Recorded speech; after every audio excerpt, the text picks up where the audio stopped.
அனைவருக்கும் வணக்கம். விபுதர் ஐஏஎஸ் அகாடமிலேருந்து சுபாஷ்.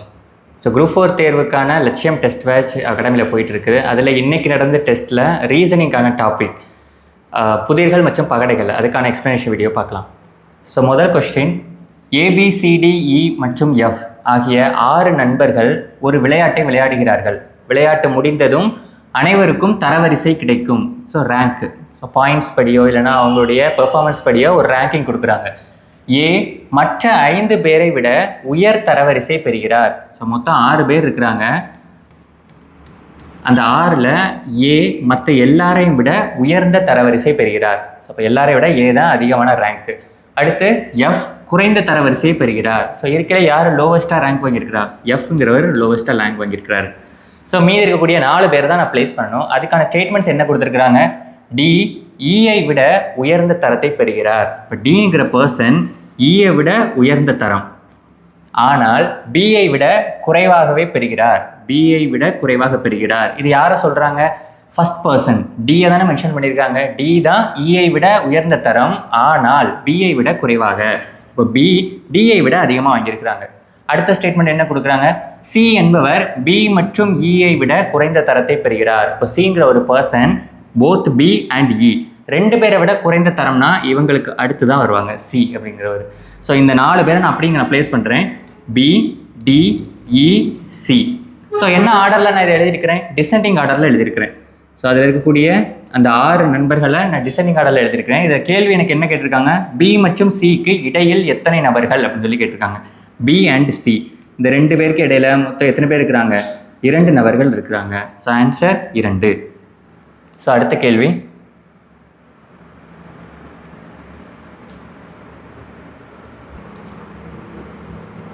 கொடுக்கப்பட்ட கூற்றுகளை படித்து பொருத்தமான விடையை தேர்வு செய்க.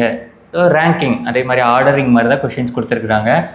வி என்பவர் ஏஐ விட உயரம் குறைந்தவர் இல்லை. ஒரு குரூப் ஆஃப் பீப்புளை அவங்களுடைய உயரங்கள் படி கம்பேர் பண்ணியிருக்கிறாங்க. என்னென்ன ஸ்டேட்மெண்ட்ஸ் கொடுத்துருக்காங்க?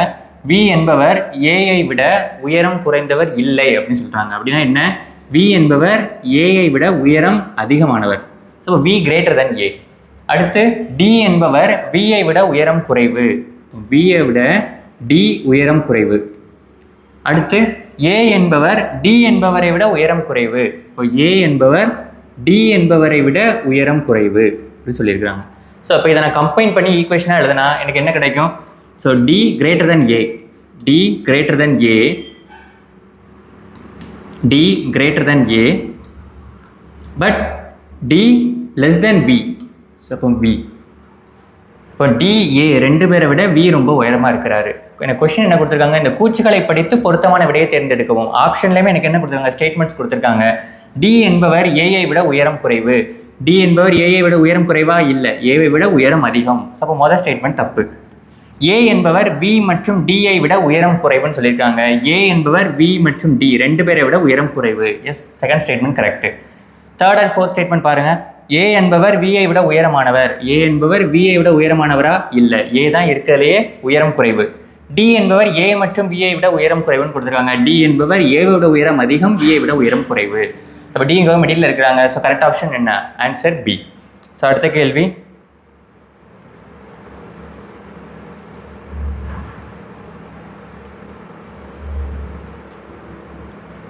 ஐந்து பெண்கள் ஒரு பந்தயத்தில் கலந்து கொண்டனர். அதில் ராணி மேகாவிற்கு முன்னும் கங்காவிற்கு பிறகும் பந்தயத்தை முடித்தார்கள். ஒரு ரேஸ் நடக்குது. அந்த ரேஸில் ஒரு குரூப் ஆஃப் பீப்புள் இருக்கிறாங்க, பார்ட்டிசிபேட் பண்ணுறாங்க. நான் இப்போ எப்படி ஆர்டர் பண்ணுறேன்னா அவங்களுடைய ஸ்பீடை பொறுத்து நான் ஆர்டர் பண்ணுறேன். இப்போ ராணி மேகாவிற்கு முன்னும் அப்படின்னு சொல்கிறாங்க. இப்போ ராணி அப்படிங்கிறவர் மேகாவிற்கு முன்னும், மேகாவுக்கு முன்னாடியே அவங்க அந்த பந்தயத்தை முடிக்கிறாங்க. ஆனால் கங்காவிற்கு பிறகுன்னு சொல்கிறாங்க. அப்போ கங்காவுக்கு அடுத்து தான் அவங்க அந்த ரேஸை முடிக்கிறாங்க. அடுத்து என்ன கொடுத்துருக்காங்க? ஆயிஷா சங்கரிக்கு முன்னும் மேகாவிற்கு பிறகும் கொடுத்துருக்காங்க. அப்போ மேகாவிற்கு பிறகு யாரு? ஆயிஷா. இந்த ஆயிஷாங்கிற பர்சன் யாருக்கு முன்னாடி முடிச்சிருக்காங்க? சங்கரிக்கு முன்னாடி, சங்கரி. அப்போ இதுதான் எனக்கு ஆர்டர் கொடுத்துருக்க. எல்லாத்தையுமே ஆர்டராக எழுதியாச்சு. இப்போ கேள்வி எனக்கு என்ன? போட்டியில் 2ஆவதாக வந்தவர் யாருன்னு சொல்லியிருக்காங்க. முதல்ல வந்தவர் யாரு? கங்கா. 2வது வந்தவங்க யாரு? ராணி. ஆன்சர் ராணி. அடுத்த கேள்வி,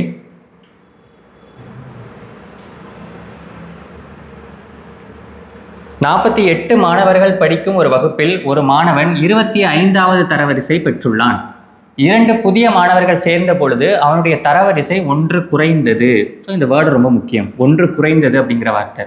தரவரிசை 1 குறையுது அப்படின்னா அவன் 24வது தரவரிசைக்கு போயிருப்பான் மீனிங் கிடையாது, 26வது தரவரிசை. ஏன்னா ரேங்கை பொறுத்த வரைக்கும் ஒருத்தர் ரேங்கை குறைஞ்சிட்டான் அப்படின்னா என்ன அர்த்தம், அடுத்த ரேங்க்கு போயிட்டான் அப்படிங்கிறது தான் அதோட மீனிங். ஒரு தரவரிசை முன்னேறினார்னு சொன்னால் மட்டும்தான் முந்தைய ரேங்க்கு போகிறாரு, 24வது ரேங்க்கு போகிறாரு. அப்போ இப்போ எத்தனாவது ரேங்க் அவர் வந்திருக்கிறாரு, 1 குறைந்தது அப்படின்னா 26வது ரேங்க்கு. கடைசியில் இருந்து அவருடைய புதிய தரவரிசை என்ன அப்படின்னு சொல்கிறாங்க. ஸோ அப்போ மொத்தம் எத்தனை பேர் இருக்கிறாங்க அந்த தரவரிசை, அந்த லிஸ்ட்டில் மொத்தம் 48 மாணவர்கள்.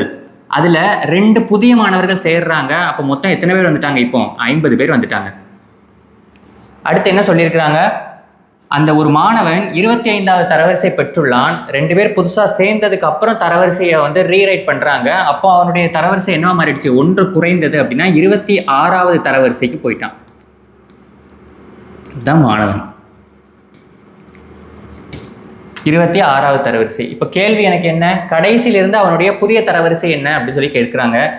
மேலேருந்து அவன் 26வது தரவரிசைனா அவனுக்கு முன்னாடி எத்தனை பேர் இருப்பாங்க, 25 பேர் இருப்பாங்க.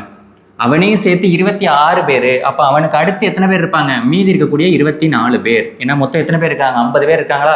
ஸோ 24 + 25 + அந்த ஒரு மாணவன் சேர்த்தா மொத்தம் 50 பேர். இப்போ கேள்வி எனக்கு என்ன, கீழேருந்து அவனுடைய தரவரிசை என்ன அப்படின்னு சொல்லி கேட்குறாங்க. நான் கீழேருந்து தரவரிசை பார்க்கணும். கீழேருந்து அவனுக்கு கீழே எத்தனை பேர் இருக்காங்க, 24 பேர் இருக்கிறாங்க. அதோட 1 கூட்டினா எத்தனாவது தரவரிசை, 25வது தரவரிசை. So answer 25.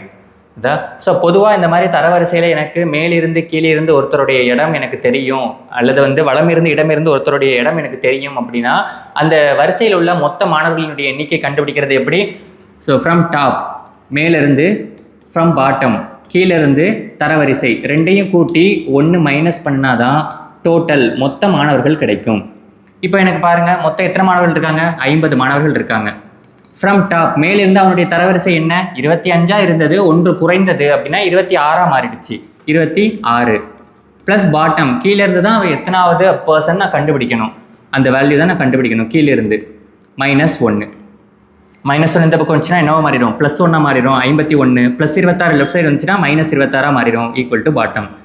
ஸோ அப்போ கீழேருந்து வேல்யூ என்ன, 51லேருந்து 26 கழிச்சா 25. அப்போ கீழேருந்து அவனுடைய தரவரிசை என்ன, 25வது. ஸோ அடுத்த கேள்வி,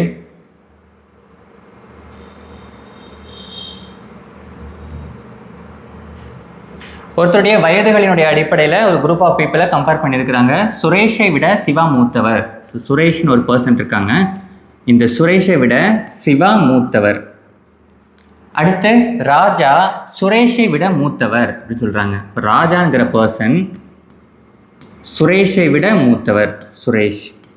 ஆனால் சிவாவை விட இளையவர்னு சொல்கிறாங்க. அப்போ சிவா எங்கே இருக்காங்க, இங்கே இருக்காங்க. அதாவது சிவாவுக்கு சுரேஷ்க்கு இடையில யார் புதுசாக ஒரு பர்சன் வந்துட்டாங்க, ராஜா அப்படிங்கிறவங்க வந்துட்டாங்க.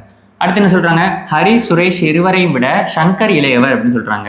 ஹரி சுரேஷ் 2 பர்சனை விட சங்கர் இளையவர் அப்படின்னு ஸ்டேட்மெண்ட் கொடுத்துருக்காங்க. அடுத்து என்ன சொல்கிறாங்க, சுரேஷ் ஹரியை விட மூத்தவர்னு சொல்கிறாங்க. ஏற்கனவே சுரேஷ் ஈக்குவேஷன் இங்கே இருக்கா, சுரேஷுங்கிறவர் ஹரியை விட மூத்தவர். அடுத்து என்ன சொல்லியிருக்காங்க, சுரேஷ் ஹரி 2 பேரையும் விட சங்கர் இளையவர்னு சொல்லிட்டாங்கல்ல. அப்போ சங்கர் இங்கே வருவாங்க, கடைசியில் வருவாங்க. ஸோ என்ன பண்ணிட்டேன்னா எல்லாரையுமே நான் பிளேஸ் பண்ணிட்டேன். இப்போ கேள்வி எனக்கு என்ன, இவர்களில் இளையவர் யாருன்னு கேட்டிருக்காங்க. இருக்கலே மூத்தவர் யார், சிவா. ஸோ இருக்கலே இளையவர் யார், Shankar. So answer Shankar. So அடுத்த கேள்வி,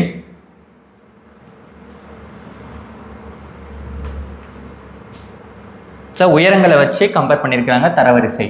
ஆனந்த் சரணை விட உயரமானவர். ஸோ ஆனந்த் சரணை விட உயரமானவர். அடுத்து ஆனால் அருணை விட உயரம் இல்லைன்னு சொல்கிறாங்க. யாரை மென்ஷன் பண்ணுறாங்க, ஃபஸ்ட்டு பர்சனை மென்ஷன் பண்ணுறாங்க. அப்போ ஆனந்த் அருணை விட உயரம் இல்லை அப்படின்னு சொல்கிறாங்க. அப்போ அருண் ஆனந்தை விட உயரமானவர். அடுத்து ஜான் உமாவை விட உயரமானவர் அப்படின்னு சொல்கிறாங்க. ஜான் ஒரு பர்சன் இருக்காங்க, அவங்க உமாவை விட உயரமானவங்க. அடுத்து சரண் ஜானை விட உயரமானவர் அப்படின்னு சொல்கிறாங்க. அப்போ சரண்கிற பர்சன் ஜானை விட உயரம். இப்போ ஜான், அந்த ஜான்கிறவங்க யாரை விட உயரம் அதிகம், உமாவை விட உயரம் அதிகம். ஸோ கொடுத்துருக்க ஈக்குவேஷன் இந்த மாதிரி கம்பேரிட்டிவ் ஸ்டேட்மெண்ட்ஸாக எழுதிட்டு அப்புறம் கம்பைல் பண்ணி எழுதிடணும். ஸோ இப்போ இதில் கேள்வி எனக்கு என்ன, அனைவரையும் விட உயரமானவர் யாருன்னு கேட்டிருக்காங்க. உயரமானவர் யார், அருண். அப்போ ஆன்சர் அருண். அடுத்த கேள்வி,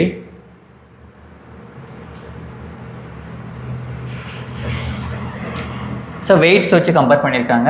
ஏ என்பவர் பிஐ விட எடை மிக்கவர். ஏ அப்படிங்கிறவர் பிஐ விட எடை மிக்கவர், ஆனால் சிஐ விட அல்ல. அப்போ சிஐ விட எடை குறைவு. அடுத்து டி என்பவர் இஐ விட எடை மிக்கவர். டி என்பவர் இஐ விட எடை மிக்கவர், இஐ விட டி அதிகம். பி என்பவர் டிஐ விட எடை மிக்கவர். ஸோ பி என்பவர் டிஐ விட எடை அதிகம். So B greater than D. So அடுத்து நான் இந்த ஸ்டேட்மெண்ட்ஸ் எல்லாத்தையும் நான் கம்பைல் பண்ணி எழுதுனா எப்படி எழுதலாம்? பி இங்கே இருக்குது, அதோட கண்டினியூஷன் டி இங்கே இருக்குது, டி இங்கே, அதனுடைய கண்டினியூஷன் பி. ஸோ கம்பைல் பண்ணி எழுதிட்டேன். கேள்வி எனக்கு என்ன, அனைவரிலும் குறைந்த எடை கொண்டவர் யார் அப்படின்னு சொல்லி தான் கேட்குறாங்க. அப்போ லோவஸ்ட் வெயிட் யார்? இ. ஸோ ஆன்சர் இ. ஸோ அடுத்த கேள்வி,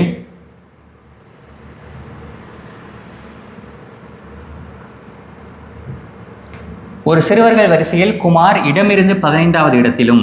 ஸோ ஒரு சிறுவர்கள் வரிசை, அதில் இடமிருந்து 15வது இடத்துல யார் இருக்கா? குமார். அடுத்து என்ன சொல்லியிருக்காங்க?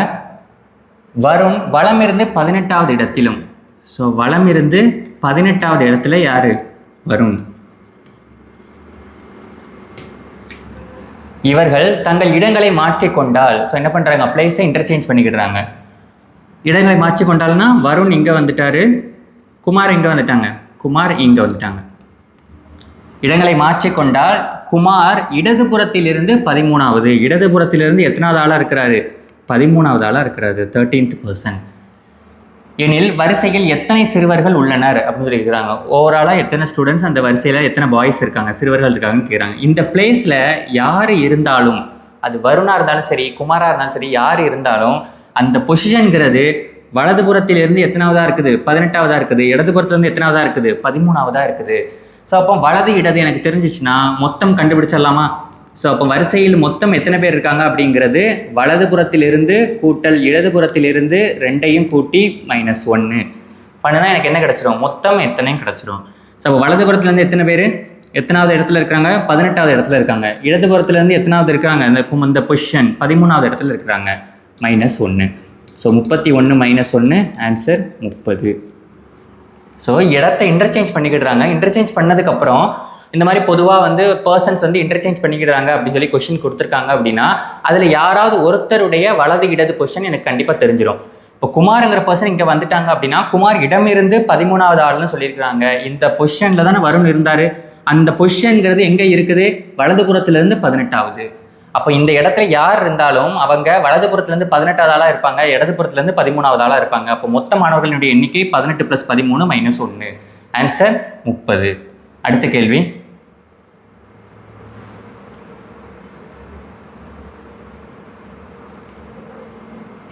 ஒரு வகுப்பில் பியின் தரவரிசை கடைசியிலிருந்து 15. ஒரு வகுப்பில் தரவரிசை பிங்கிறதுடைய தரவரிசை கடைசியிலிருந்து 15வதாக இருக்குது, 15th. ஏ மற்றும் பிக்கு இடையில் 20 பேர் உள்ளனர். ஏயின் தரவரிசை 45 அப்படின்னு சொல்கிறாங்க. அப்போ ஏயின் தரவரிசை 45னா தரவரிசை பொதுவாக கொடுத்துருக்காங்க அப்படின்னா மேலேருந்து அப்படிங்கிறது அதனுடைய மீனிங். 45வது 45th யார் இருக்கா? ஏ அப்படிங்கிற பர்சன். கேள்வி எனக்கு என்ன, ஏக்கும் பிக்கும் இடையில 20 பேர் இருக்கிறதா ஒரு டேட்டா கொடுத்துருக்காங்க. 2 பேருக்கும் இடையில 20 பேர் இருக்கிறாங்க. ஸோ அப்போ மொத்தம் அந்த வகுப்பில் எத்தனை மாணவர்கள் உள்ளனர் அப்படின்னு சொல்லி கேட்குறாங்க. ஸோ ஏவோட சேர்த்து இங்கே ஒரு 45 பேர், ஏக்கும் பிக்கும் இடையில ஒரு 20 பேர், பியோட சேர்த்து கீழே வரைக்கும், கீழேருந்து பி 15வது ஆள் தானே. அப்போ பியிலேருந்து கீழே வரைக்கும் மொத்தம் எத்தனை பேர் இருக்காங்க? 15 பேர் இருக்காங்க. அப்போ டோட்டல் நம்பர் ஆஃப் ஸ்டூடெண்ட்ஸ் எத்தனை? 15, 40, 55, 60, 60, 20, 80. மொத்த மாணவர்கள் 80 பேர். ஸோ அடுத்த கேள்வி,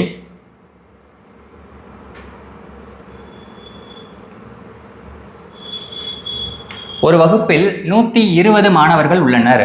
மாணவிகளை விட மாணவர்கள் 2 மடங்கு உள்ளனர். தரவரிசையில் ராமு 25வது இடம் பிடித்துள்ளார்.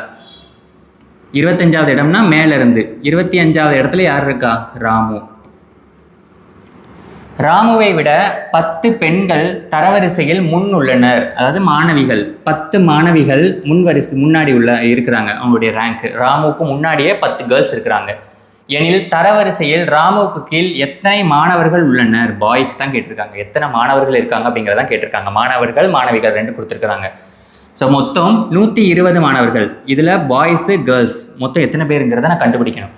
இப்போ என்ன சொல்லியிருக்காங்க, எனக்கு ரேஷியோ என்ன கொடுத்துருக்காங்க, மாணவிகளை விட மாணவர்கள் 2 மடங்கு. இப்போ மாணவிகள் 1 பங்குனா மாணவர்கள் எத்தனை பங்கு, 2 பங்கு. அப்போ நான் அதனுடைய மதிப்பை வேல்யூஸ் கண்டுபிடிக்கிறேன். ஸோ மொத்தம் 3 பங்காக பிரித்தா 1 பங்குங்கிறது 40 வரும். இப்போ பாய்ஸ் எத்தனை பேர் இருப்பாங்க, 2 × 40 80 பேர் பாய்ஸு. கேர்ள்ஸ் எத்தனை பேர் இருக்கிறாங்க, 1 × 40 40 பேர் இருக்கிறாங்க. ஸோ 80 40 மொத்த ஸ்டூடெண்ட்ஸ் எவ்வளோ, 120. கேர்ள்ஸை விட பாய்ஸு 2 மடங்கு இருக்கிறாங்க. ஸ்டேட்மெண்ட் எனக்கு தெரிஞ்சிருச்சு. இப்போ கேள்வி எனக்கு ராமுவுக்கு கீழே எத்தனை மாணவர்கள் இருக்கதா கேட்டிருக்காங்க. ஸோ ராமுவோட சேர்த்து மொத்தம் 25 பேர் இருக்கிறாங்களா, ஏன்னா 25வது ரேங்க் தானே ராமு. அதில் 10 கேர்ள்ஸ் இருக்கிறாங்க. அப்போ பாய்ஸ் எத்தனை பேர் இருப்பாங்க, அந்த 25 பேர் ராமுவையும் சேர்த்து அந்த 25 பேரில் 10 கேர்ள்ஸ்னா மீதி இருக்கு 15 பேரும் பாய்ஸா. அப்போ ராமு வரைக்கும் மொத்தம் எத்தனை பாய்ஸ் இருக்காங்க, 15 பாய்ஸ் இருக்காங்க. மொத்த பாய்ஸ் எத்தனை, 80 மாணவர்கள். அப்போ ராமுவுக்கு அடுத்து எத்தனை மாணவர்கள் இருப்பாங்க, ராமுவோட சேர்த்து மொத்தம் 15 பேர் முன்னாடி இருக்கிறாங்க. ராமுவுக்கு முன்னாடி ஒரு 14 பேர், ராமுவை சேர்த்து 15 பேர். அப்போ மீதி இருக்கிற பாய்ஸ் தானே இவங்களுக்கு அடுத்து இருப்பாங்க. அப்போ 80 - 15 65 பாய்ஸ் எங்கே இருப்பாங்க, ராமுவுக்கு பின்னாடி இருப்பாங்க. பாய்ஸ் மட்டும்தான் இருப்பாங்கன்னு கிடையாது, கேர்ள்ஸும் இருப்பாங்க. ஏன்னா கேர்ள்ஸ் மொத்தம் எத்தனை பேர், 40 பேர். அதில் 10 கேர்ள்ஸ் தான் ராமுவுக்கு முன்னாடி இருக்காங்க. அப்போ மீதி இருக்கக்கூடிய 30 கேர்ள்ஸும் பின்னாடி தான் இருப்பாங்க. அப்போ ராமுவுக்கு பின்னாடி இருக்கிறவங்க மொத்தம் 95 பேர். ஆனால் கேள்வி எனக்கு என்ன, கேள்வி பாய்ஸ் எத்தனை பேர் தான், மாணவர்கள் எத்தனை தான் கேட்டிருக்காங்க. ஆன்சர் 65. ஸோ அடுத்த கேள்வி,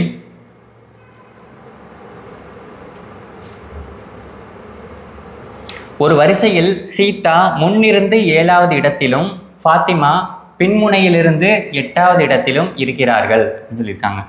ஸோ ஒரு வரிசையில் இது முன் வரிசை ஃப்ரண்ட்ல இருந்து இது பேக் அப்படின்னு நான் மென்ஷன் பண்ணிக்கிடுறேன். இந்த வரிசையில் முன்னிருந்து 7வதா யார் இருக்கா, 7th யார் இருக்கா, சீதா. அடுத்து என்ன சொல்கிறாங்க, பின்முனையிலிருந்து 8வதாக யார் இருக்கா, மேரி. ஃபாத்திமா 8வதா ஃபாத்திமா. இவங்க 2 பேருக்கும் மத்தியில் மேரிங்கிற ஒரு பர்சன் இருக்கிறாங்க. ஆனால் 2 பேருக்கும் இடையில ஒரே ஒரு பர்சன் தான் இருக்காங்க அப்படிங்கிறது சொல்லவே இல்லை, மத்தியில் அப்படின்னு சொல்லிட்டாங்க. இப்போ பாருங்கள், அந்த வரிசையில் மொத்தம் எத்தனை பேர் இருக்கிறாங்க, 40 பேர் இருக்கிறாங்க. அப்போ சீதாவுக்கும் மேரிக்கும் இடையில் எத்தனை பேர் இருப்பாங்க அப்படின்னு சொல்லி கேட்டிருக்காங்க. இப்போ பாருங்கள், இதில் 7வது ஆளாக சீதா இருக்காங்க அப்படின்னா சீதாவுக்கு முன்னாடி எத்தனை பேர் இருப்பாங்க, 6 பேர். ஃபாத்திமா இந்த முனையிலேருந்து 8வது ஆளாக இருக்காங்கன்னா இவங்களுக்கு அடுத்து எத்தனை பேர் இருப்பாங்க, 7 பேர் இருக்கிறாங்க. ஓகேவா. இப்போ மொத்தம் 7 பேர், சீதாவோட சேர்த்து 7 பேர், ஃபாத்திமாவோட சேர்த்து 8 பேர். அப்போ 8 7 15 பேர் இதிலே கவர் ஆகிட்டாங்க. 6% ஒரு 7% 13, சீதா 1 14, ஃபாத்திமா 1 15 பேர். மொத்தம் 40 பேர் இருக்காங்கன்னா அப்போ மீதி இருக்கக்கூடிய 25 பேர் எங்கே தான் இருப்பாங்க, இந்த கேப்பில் தான் இருப்பாங்க. 25 பேர் இந்த கேப்பில் தான் ஃபில் ஆகிருப்பாங்க. இந்த 25 பேரில் எக்ஸாக்டாக மிடில் யார் வரா, மேரி வராங்க. அப்போ 25ல் எக்ஸாக்டான மிடில் வேல்யூ என்னவாக இருக்கும், மிடில் வேல்யூ கண்டுபிடிக்கான ஜென்ரல் டேர்ம் என்ன, n+1/2. ஸோ மிடில் டேர்ம் என்ன, 25. என்னங்கிறது 25 பேர், அதில் மிடில் டேர்ம்னா /1, 26/2. 13வது ஆள் தான் எங்கே இருப்பாங்க, மிடில் இருப்பாங்க. ஸோ அப்போ 13th பர்சனாக யார் இருக்கா, மேரி. 13th பர்சன்ங்கிறது இங்கேருந்து 13th கிடையாது, இந்த 25 பேரில் 13th பர்சன் மிடில் இருக்கிறாங்க. இப்போ கேள்வி எனக்கு என்ன கேட்டிருக்காங்க, சீதாவுக்கும் மேரிக்கும் இடையில், சீதா இங்கே இருக்காங்க, மேரி இங்கே இருக்காங்க, இந்த 2 பேருக்கு இடையில எத்தனை பேர் இருப்பாங்க அப்படிங்கிறதான் கேட்டிருக்காங்க. சீதாவுக்கும் ஃபாத்திமாக்கு இடையில மொத்தம் எத்தனை பேர் இருக்காங்க, 25 பேர் இருக்காங்க. அதில் நடுவில் 13வது ஆளாக மேரி இருப்பாங்க. அப்படின்னா இந்த பக்கம் ஒரு 12 பேர், இந்த பக்கம் ஒரு 12 பேர் இருப்பாங்க. அப்போ பாருங்கள், அதனால தான் 12 + 12 24, மேரியை சேர்த்தா 25 பேர் சீதாவுக்கும் ஃபாத்திமாவுக்கும் இடையில இருக்காங்க. கேள்வி எனக்கு சீதாவுக்கும் மேரிக்கும் இடையில எத்தனை பேர் இருக்க தான் கேட்டிருக்காங்க. எத்தனை பேர் இருக்காங்க, 12 பேர் இருக்கிறாங்க. So answer 12. அடுத்த கேள்வி,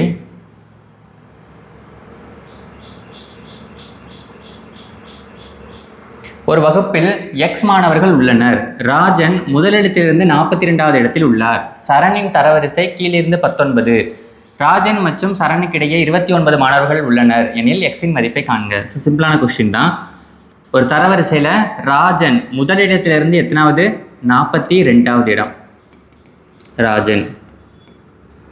சரண் இங்கே கீழேருந்து, சரண் கீழேருந்து 19வது தானே, சரண் 19வது 19th. மொத்தம் எத்தனை பேர், ராஜன் சரணுக்கு இடையில் எத்தனை பேர் இருக்கிறாங்க, 29 பேர் இருக்கிறாங்க அப்படின்னு சொல்கிறாங்க. அப்போ எக்ஸின் மதிப்பு மொத்தம் அந்த தரவரிசையில் எத்தனை பேர் இருக்காங்கன்னு கேட்டிருக்காங்க. ராஜனோட சேர்த்து 42 பேர், ராஜனுக்கும் சரணுக்கும் இடையில ஒரு 29 பேர். சரணோட சேர்த்து கீழே வரைக்கும் எத்தனை பேர்? 19 பேர். ஸோ மொத்தமாக கூட்டினா 9 9 18 20 2 6 8 9. மொத்தம் எத்தனை பேர் இருக்கிறாங்க? 90 பேர் இருக்கிறாங்க. ஸோ அடுத்த கேள்வி,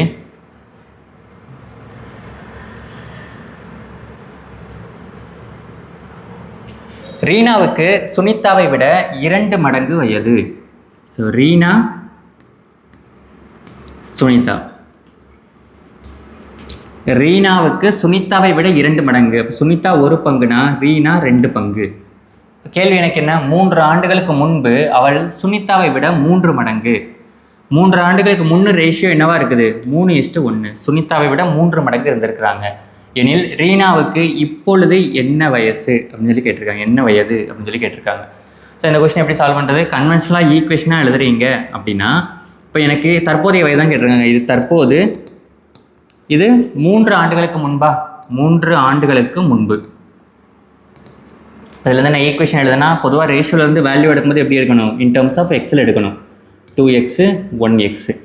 3 ஆண்டுகளுக்கு முன்புனா 2 பேருக்கு எத்தனை வயசு குறைஞ்சிருக்கும்? 3 வயசு குறைஞ்சிருக்குமா? ஸோ அப்போ ரீனாவுக்கும் 3 வயசு குறையுது, சுனிதாவுக்கும் 3 வயசு குறையுது. குறைஞ்சதுனால அவங்களுடைய வயது விகிதம் எனக்கு என்னவா மாறிடுச்சு? 3:1 மாறிடுச்சு.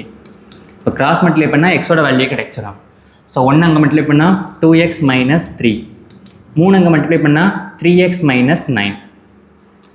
ஸோ 2x அந்த பக்கம் போயிடுச்சுன்னா 3x - 2x, -9 இந்த பக்கம் வந்துச்சுன்னா +9, 9 - 3. அப்போ 3xக்கு 2xக்கு உள்ள வித்தியாசம் x, 9க்கும் 3க்கும் உள்ள வித்தியாசம் 6.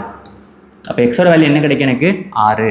ஸோ எக்ஸோட வேல்யூ 6னா தற்போதைய வயது தான் கேட்டிருக்காங்க. தற்போதைய வயது 2x 1x தானே. அப்போ 2xனா 2 × 6 12. இவங்களுடைய வயசு என்ன? 1 × 6 6. ஸோ கேள்வி கேட்டிருக்கிறது என்ன? ரீனாவினுடைய தற்போதைய வயது தான் கேட்டிருக்காங்க. ரீனாவுடைய தற்போதைய வயது என்ன? 12. ஸோ அடுத்த கேள்வி,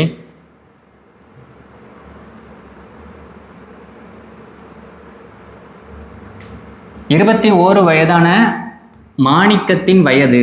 ஸோ மாணிக்கத்தின் வயது சகோதரர் ராகுலை விட 3 மடங்கு அப்படின்னு சொல்லியிருக்காங்க.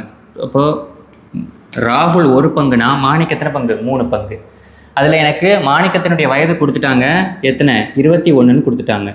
ஸோ அப்போ 3x 21னா எக்ஸோட வேல்யூ என்ன? 7. அப்போ 7 வயசு தான் ராகுலுக்கு. ராகுலுக்கு எத்தனை வயசு? 7. இப்போ கேள்வி எனக்கு, ராகுலை விட 2 மடங்கு வயதாகும் பொழுது மாணிக்கின் வயது என்ன? ராகுலினுடைய வயது என்ன தற்போது? 7 தானே. இதை விட 2 மடங்கா எனக்கு மாணிக்கோட வயசு இருக்குது அப்படின்னா 2 மடங்குனா எத்தனை வயசு இருக்கும் மாணிக்கு? 14 வயசு இருக்கும். So answer 14. ஸோ அடுத்த கேள்வி,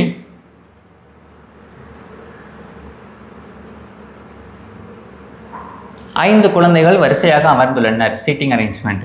எஸ் பிக்கு அருகில் அமர்ந்திருக்கிறார், ஆனால் டி அருகில் அமர்ந்திருக்கவில்லை. ஸோ அப்போ எஸ்ங்கிற பர்சன் பி பக்கத்தில் தான் இருக்கிறாங்க, ஆனால் எஸ்ஸுக்கு பக்கத்தில் டி வரலை. பி இங்கேயும் இருக்கலாம், எஸ்ஸுக்கு இந்த பக்கமும் பி வரலாம். இந்த ரெண்டில் ஏதோ ஒன்று. ஏன்னா எஸ்ஸுக்கு வலது பக்கமாக இடது பக்கமாக நாங்கள் ஒரு சொல்லலை. எஸ்ஸுக்கு அருகில் மட்டும் தான் சொல்லியிருக்காங்க. அது லெஃப்டாக இருக்கலாம், அது ரைட்டாக இருக்கலாம். அடுத்து என்ன சொல்லியிருக்காங்க? மொத்தம் 5 குழந்தைகள் தானே. 1 2 3 4 5 குழந்தைகள். அடுத்து கே என்பவர் இடது ஓரத்தில் அமர்ந்திருக்கும் ஆருக்கு அருகில் அமர்ந்துள்ளார். இடது ஓரத்தில் யார் இருக்கா? ஆர். அவங்களுக்கு பக்கத்தில் யார் இருக்கா? கே. அதான் சொல்லிட்டாங்க. இப்போ நான் 3 பேரை நான் பிளேஸ் பண்ணணும். அடுத்து பாருங்கள், டி கேக்கு அருகில் அமர்ந்திருக்கவில்லை. டி இந்த இடத்துல கிடையாது. கேக்கு பக்கத்தில் இங்கே டி வராது. அப்போது பியும் எஸ்ஸும் சேர்ந்து தானே இருப்பாங்க. நான் இங்கே டி போட்டால் பியும் எஸ்ஸையும் நான் பிரித்து போடுற மாதிரி ஆயிரும். அப்போ டி எங்கே தான் வராங்க? இங்கே தான் வராங்க டி. அடுத்து எஸ்ஐயும் பியையும் நான் ப்ளேஸ் பண்ணணும். இங்கே வேறு ஏதாவது கொடுத்துருக்காங்களா? எஸ்ஸு பி வேறு எதுவும்? S B. இப்போ கேள்வி எனக்கு என்ன? எஸ்ஸுக்கு அருகில் அமர்ந்திருப்பவர் யாருன்னு சொல்லி தான் கேட்குறாங்க. எஸ்ஸுங்கிறவங்க இங்கே இருக்காங்க, இங்கே இருக்காங்க. அப்போ யார் இருப்பா? எஸ்ஸுக்கு அருகில் இருக்கிறவங்க கே அண்ட் பி 2 பேர் இருக்கிறாங்க. So answer K comma B. So அடுத்த கேள்வி,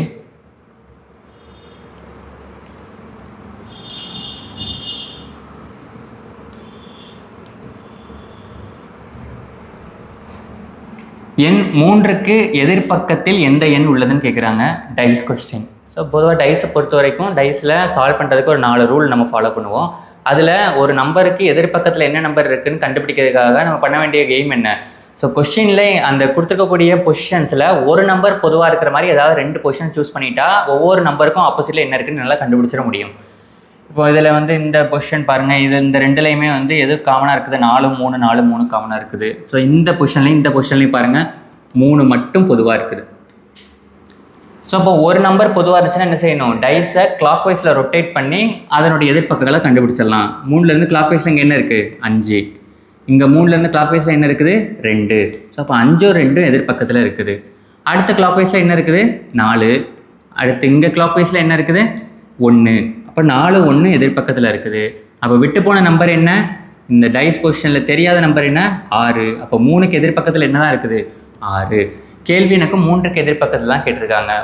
ஒரு நம்பர் அல்லது ஒரு பக்கம் பொதுவாக இருக்கிற மாதிரி 2 டைஸ் பொசிஷனை சூஸ் பண்ணிட்டா எல்லா நம்பருக்கும் எதிர்பக்கத்தில் என்ன இருக்குன்னு என்னால் கண்டுபிடிச்சிட முடியும்.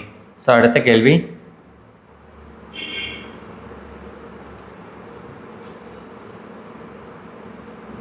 ஒரு புள்ளி உள்ள பக்கத்திற்கு எதிர்பக்கம் எத்தனை புள்ளிகள் இருக்கும்னு சொல்லி கேட்டிருக்காங்க. ஒரு சிங்கிள் டாட். இப்போ இதில் எது ஒரு நம்பர் ஒரே ஒரு பக்கம் பொதுவாக இருக்கிற மாதிரி எதெல்லாம் சூஸ் பண்ணிடலாம். இதில் 1 2 1 2 பொதுவாக இருக்குது. இதில் 2 மட்டும் பொதுவாக இருக்குதா, 2 2 2 மட்டும் பொதுவாக இருக்குது.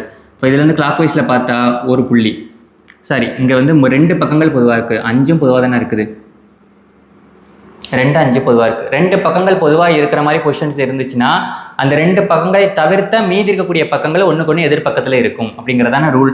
அப்போ இங்கே என்ன இருக்குது சிங்கிள் டாட்டு, இதுக்கு எதிர்பக்கத்தில் எத்தனை இருக்குது 6 டாட்ஸ் இருக்குது. அப்போ 1க்கு எதிர்பக்கத்தில் என்ன இருக்குது 6. So answer 6. ஸோ அடுத்த கேள்வி,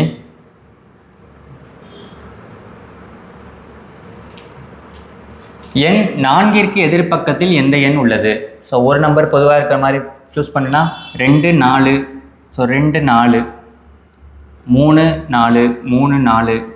இப்போது 3 இந்த இருக்குது. ஸோ இதில் எது 3 3 ஒரு நம்பர் பொதுவாக இருக்கிற மாதிரி பொசிஷன். ஸோ இப்போ இதில் எனக்கு என்ன கேட்டிருக்காங்க, 4க்கு எதிர்பக்கத்தில் தான் என்ன இருக்குதுன்னு கேட்டிருக்காங்க. கிளாக் வைஸில் பார்த்தா இங்கே என்ன இருக்குது 4. இந்த 3லேருந்து கிளாக் வைஸில் பார்த்தா என்ன இருக்குது 1. ஸோ அப்போ 4க்கு எதிர்பக்கத்தில் என்ன இருக்குது 1. அடுத்த கிளாக் வைஸில் பார்த்தா இங்கே என்ன இருக்குது 5. அடுத்து இங்கேயும் கிளாக் வைஸில் பார்த்தா என்ன இருக்குது 2. 5க்கு ஆப்போசிட்டில் 2 இருக்குது. அப்போ 3க்கு ஆப்போசிட்டில் என்ன தான் இருக்கும் 6 தான் இருக்கும். ஸோ எனக்கு கேட்டிருக்கிறது என்ன, 4க்கு எதிர்பக்கத்தில் என்ன இருக்குன்னு கேட்டிருக்காங்க. ஆன்சர் 1. அடுத்த கேள்வி, எண் 6க்கு எதிர்பக்கத்தில் எந்த எண் உள்ளது. ஸோ 2 டைஸ் பொசிஷன் மட்டும் தான் கொடுத்துருக்குறாங்க. எது பொதுவாக இருக்குது 3 3 பொதுவாக இருக்குது. ஸோ கிளாக் வைஸில் நான் பார்த்தா இங்கே என்ன இருக்குது 4. இங்கேருந்து கிளாக் வைஸில் பார்த்தா 1. இப்போ 4க்கு எதிர்பக்கத்தில் 1 இருக்குது. கிளாக் வைஸில் இங்கே 5, இங்கே கிளாக் வைஸில் 2. ஸோ 5க்கு எதிர்பக்கத்தில் 2 இருக்குது. ஸோ அப்போ மீதி 3 இருக்குது. ஸோ பொசிஷனில் தெரியாத நம்பர் என்ன 6. கேள்வி எனக்கு என்ன கேட்டிருக்காங்க, 6க்கு எதிர்பக்கத்தில் என்ன இருக்குன்னு கேட்டிருக்காங்க. அப்போ 6க்கு எதிர்பக்கத்தில் என்ன இருக்குது 3. ஆன்சர் 3. அடுத்த கேள்வி, எழுத்து ஏக்கு எதிர்பக்கத்தில் எந்த எழுத்து உள்ளது. ஆல்ஃபபெட்ஸும் கொடுப்பாங்க. ஸோ டைஸ் கொஷினை பொறுத்த வரைக்கும் நம்பர்ஸ் கொடுத்துருப்பாங்க அல்லது கலர்ஸ் கொடுப்பாங்க. கலர்ஸ் வந்து இப்போ நம்ம கொஷின் பேர் நமக்கு பிளாக் அண்ட் ஒயிட்டில் தான் இருக்குது, அதை கலர்ஸினுடைய நேம் கொடுத்துருப்பாங்க. அல்லது இந்த மாதிரி ஆல்ஃபபெட்ஸ் கொடுக்குறது அல்லது சிம்பிள்ஸ் யூஸ் பண்ணுறது, ஸ்பெஷல் சிம்பிள்ஸ் யூஸ் பண்ணுறது, அப்புறம் டாட்ஸ் வச்சு கொஷின் கேட்குறது, இந்த விதமாக கேட்கலாம். எழுத்து ஏக்கு எதிர்பக்கத்தில் எந்த எண் உள்ளதுன்னு தான் கேட்குறாங்க. இப்போ இதில் எதை ஒரு பக்கம் பொதுவாக இருக்கிற மாதிரி சூஸ் பண்ணலாமா. இப்போ சி இங்கே இருக்குது, இங்கேயும் என்ன இருக்குது சி. ஸோ மற்ற 2 பக்கங்களும் வேறு வேறு தான் இருக்குது. கிளாக் வைஸில் பார்த்தா இங்கே என்ன இருக்குது பி. அதே மாதிரி இங்கே கிளாக் வைஸில் பார்த்தா டி. இப்போ பியும் டியும் எதிர்பக்கத்தில் இருக்குது. அடுத்த கிளாக் வைஸில் பார்த்தா ஏ, அடுத்த கிளாக் வைஸில் பார்த்தா இ. இப்போ ஏக்கு எதிர்பக்கத்தில் என்ன இருக்குது இ. அவ்வளோதான். ஸோ மீதி விட்டு போன இதெல்லாம் இருக்குது ஏபிசி. சி இருக்குது. சிக்கு எதிர்பக்கத்தில் என்ன தான் இருக்குது எஃப்னு ஒரு பக்கம் இருக்குது. ஸோ இப்போ சிக்கு எதிர்பக்கத்தில் எஃப் இருக்குது. ஒரு நம்பர் பொதுவாக இருக்க மாதிரி 2 டைஸ் பொசிஷன் சூஸ் பண்ணிட்டா முடிஞ்சது. ஸோ எல்லா நம்பருக்கும் எல்லா பக்கங்களுக்கும் எதிரில் என்ன பக்கம் இருக்கும் அப்படிங்கிறத கண்டுபிடிச்சிடலாம். அடுத்த கேள்வி, கொடுக்கப்பட்ட சீரான பகடையில் எண் 5க்கு எதிர்பக்கத்தில் எந்த எண் உள்ளதுன்னு கேட்டிருக்காங்க. ஒரே ஒரு சிங்கிள் டை பொசிஷன் தான் கொடுத்துருக்காங்க எனக்கு. இப்போ இதில் எனக்கு எதிர்பக்கம் என்ன அப்படின்னு சொல்லி கேட்டிருக்காங்க அப்படின்னா இந்த வார்த்தை கொடுத்துருக்காங்க சீரான பகடை. ஸோ ஒரு சீரான பகடையாக இருந்துச்சுன்னா ஸோ அதனுடைய டைஸ் டிசைன் எப்படி இருக்கும், எதிர்பக்கங்களை கூடுதல், எதிர்பக்கங்களினுடைய கூடுதல் 1 வர்ற மாதிரி தான் டிசைன் பண்ணியிருப்பாங்க. எதிர்பக்கங்களின் கூடுதல் 7 வர்ற மாதிரி தான் டிசைன் பண்ணியிருப்பாங்க. ஸோ அப்போ 1னா ஆப்போசிட்டில் என்ன இருக்கும் 6, 2னா ஆப்போசிட்டில் என்ன இருக்கும் 5, 3னா ஆப்போசிட்டில் என்ன இருக்கும் 4, கூட்டுனா என்ன வருது 7 வருது. எதிர்பக்கங்களினுடைய கூடுதல் 7 வர்ற மாதிரி இருந்ததா அது என்னது சீரான பகடை. இப்போ எனக்கு என்ன கேட்டிருக்காங்க, எண் 5க்கு எதிர்பக்கத்தில் என்ன இருக்குன்னு கேட்டிருக்காங்க. 5க்கு எதிர்பக்கத்தில் என்ன தான் இருக்கும்? 2. So answer 2. ஸோ அடுத்த கேள்வி,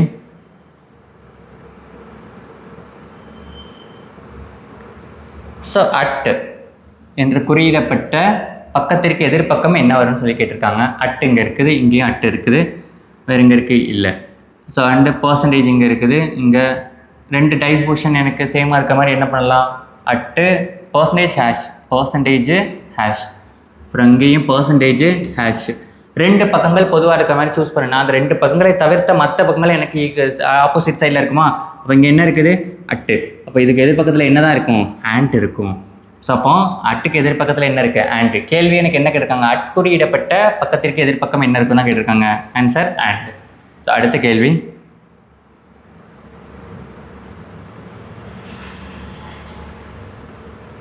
எண் 6க்கு எதிர்பக்கம் எந்த எண் உள்ளது அப்படின்னு கேட்டிருக்காங்க. ஸோ அப்போ 6க்கு எதிர்பக்கம்னா இதில் எது பொதுவாக இருக்குது? இங்கே 3 பொதுவாக இருக்குது, அதே மாதிரி இங்கேயும் 3. கிளாக் வைஸில் பார்த்தோன்னா இங்கே என்ன இருக்குது? 5. ஸோ அப்போ அதே மாதிரி இங்கே கிளாக் வைஸில் என்ன இருக்குது? 2. அடுத்த கிளாக் வைஸில் 1, அடுத்து இங்கே கிளாக் வைஸில் 4. ஸோ அப்போ இந்த 3க்கு ஆப்போசிட்டில் என்ன தான் இருக்கும்? விட்டு போன ஒரே நம்பர் 6. ஸோ அப்போ ஆன்சர் என்ன? 6. ஆனால் கேள்வி எனக்கு சரி, கேள்வி எனக்கு 6க்கு எதிர்பக்கத்தில் என்ன இருக்குன்னு தானே கேட்டிருக்காங்க. அப்போ 6க்கு எதிர்பக்கத்தில் என்ன இருக்குது? 3. ஆன்சர் 3. ஸோ அடுத்த கேள்வி,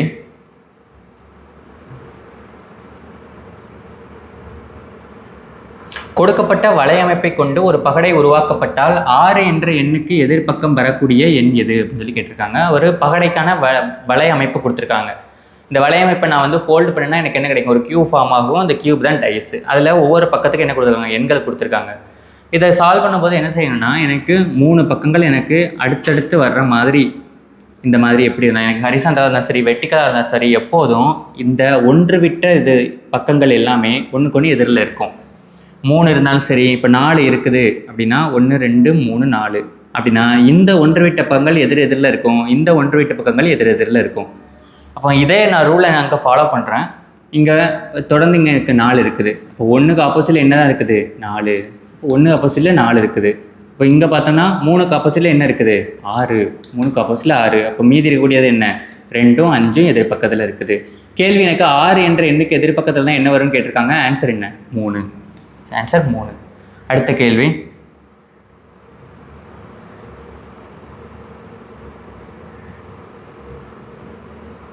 கொடுக்கப்பட்ட வலையமைப்பை கொண்டு ஒரு பகடை உருவாக்கப்பட்டால் 5 புள்ளிகள் கொண்ட முகத்திற்கு எதிர்பக்கம் எத்தனை புள்ளிகள் வரும்? முந்தைய மாதிரி தான் பார்க்குறேன். இங்கே என்ன இருக்குது? 4 பக்கங்கள் அடுத்தடுத்து இருக்குது. ஸோ அப்போ இதுவும் எதிர்பக்கத்தில் இருக்கும். 1 புள்ளியும் 4 புள்ளியும் எதிர்பக்கத்தில் இருக்குது. 2 புள்ளியும் 6 புள்ளியும் எதிர்பக்கத்தில் இருக்குது. இப்போ இந்த மீதி என்ன இருக்குது? 2, 3, 5 எதிர்பக்கத்தில் இருக்குது. கேள்வி எனக்கு என்ன? 5 புள்ளிகள் இருக்கிறதுக்கு எதிர்பக்கத்தில் எத்தனை புள்ளிகள் இருக்குன்னு கேட்டிருக்காங்க. 3 புள்ளிகள். ஸோ 25 கொஷினுக்கான எக்ஸ்ப்ளனேஷன் பார்த்துருக்கோம். ஸோ கொஷின்ஸ் எல்லாத்தையுமே திரும்ப சால்வ் பண்ணுங்கள். வரக்கூடிய தேர்வுகளையுமே ரொம்ப நல்லா பண்ணுங்கள். ஸோ குரூப் 4 தேர்வை நல்லா அக்செப்ட் பண்ணி கனவு நிறைவேற விபுதரை அகாடமி சார்பாக வாழ்த்துக்கள். நன்றி, வணக்கம்.